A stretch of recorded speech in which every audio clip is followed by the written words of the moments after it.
Ingat ya cantik. Assalamualaikum warahmatullahi wabarakatuh. Perkenalkan, saya Zamzam Ahyani, NIM D1A021601. Saya ingin menjelaskan apa itu hukum pertanahan. Tanah, permukaan bumi atau lapisan bumi yang di atas sekali bahan-bahan dari bumi. Bumi sebagai bahan suatu, pasir, cadas, napal, dan sebagainya. Hukum tanah, keseluruhan peraturan-peraturan hukum baik itu tertulis maupun tidak tertulis yang mengatur hak-hak penguasaan akan tanah yang merupakan lembaga-lembaga hukum dan hubungan-hubungan hukum yang konkret. Keseluruhan dari ketentuan-ketentuan hukum baik tertulis maupun tidak tertulis yang semuanya mempunyai objek pengaturan yang sama, yaitu hak penguasaan atas tanah sebagai lembaga-lembaga hukum dan sebagian hubungan hukum yang konkret.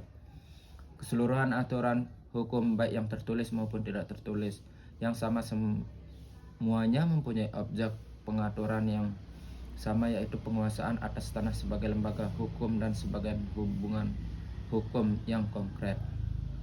Ketentuan-ketentuan hukum yang mengatur hak-hak penguasaan atas tanah dapat disusun menjadi satu ruang lingkup. Mengatur hak-hak penguasaan atas tanah dalam artian permukaan bumi, yaitu tanah. Dalam hukum pertanahan nasional dikenal beberapa jenis hak penguasaan atas tanah yang secara hierarki adalah sebagai berikut. 1. Hak bangsa Indonesia pasal 1 ayat 1, 2, dan 3 UU PA.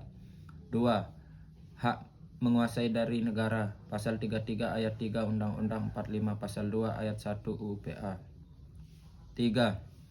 Hak ulayat masyarakat dalam hukum adat pasal 18B ayat 2 UUD 45 pasal 3 UU PA. 4.